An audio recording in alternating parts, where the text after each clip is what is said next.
কথায় আছে টাকায় কি না হয়, কিন্তু দুর্বার রাজশাহী তো বিনা টাকাতেই অনেক কিছু করে ফেলল। এবারের বিপিএলে এখনো কোনো ক্রিকেটারকে পারিশ্রমিক না দিয়েই এগিয়ে নিচ্ছে টুর্নামেন্ট। এমনকি যখন ক্রিকেটাররা মাঠে নামার আপত্তি জানিয়েছে, তখন তো বাটপাড়ির মাত্রা সবকিছুকেই ছাড়িয়ে গেছে। এই ক্রিকেটারদের প্রত্যেকের হাতে যে চেক দেখছেন, এর প্রত্যেকটাই নকল। হ্যাঁ, শুনতে অবাক লাগলেও বিষয়টা সত্যি। গত পরশু রাজশাহীর ক্রিকেটারদের নিয়ে চেক হাতে ব্যাটার এনামুল হক বিজয় লিখেছিলেন অল ইজ ওয়েল, বাংলায় যার অর্থ সবই ঠিক আছে। হয়তো তারা সবাই ভেবেছিলেন এরপর থেকে ঠিক হয়ে যাবে সব কিছুই, কিন্তু তার হলো কোথায়? জালিয়াতির যেন সব নজিরই ছাড়িয়ে গেল ফ্র্যাঞ্চাইজিটি। ক্রিকেট বিষয়ক ওয়েবসাইট ক্রিক ফ্রেন্সিকে রাজশাহীর এই চেক জালিয়াতির বিষয়টি নিশ্চিত করেছেন রাজশাহীরই নাম প্রকাশে অনিচ্ছুক এক ক্রিকেটার। তিনি বলেন, ভাই, চেক আবার বাউন্স করছে, যাদেরই দিয়েছিল সবারটা বাউন্স করেছে। মালিক আমাদের সাথে কি করছে বুঝতে পারছি না। হিন্দি সিনেমা দেখেছেন না, তারিখ পে তারিখ, তারিখ পে তারিখ? আমাদের অবস্থাও এমন হয়ে গেছে। আমরা আজকে বসবো, এরপর সিদ্ধান্ত নেব। এভাবে তো হয় না।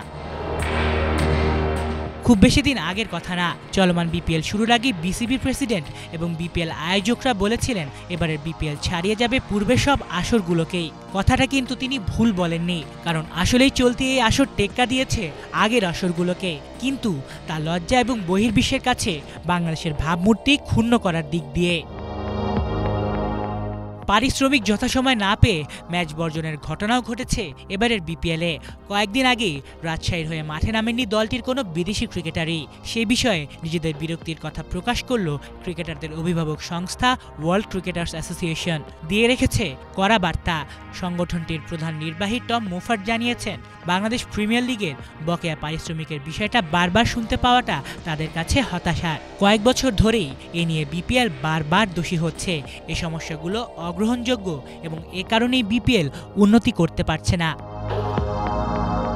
চলমান বিপিএলে দুর্বার রাজশাহীর ক্রিকেটারদের পারিশ্রমিক নিয়ে ধোঁকা দিলেও তাদের ক্রিকেটাররা কিন্তু লড়াই করেছেন বেশ।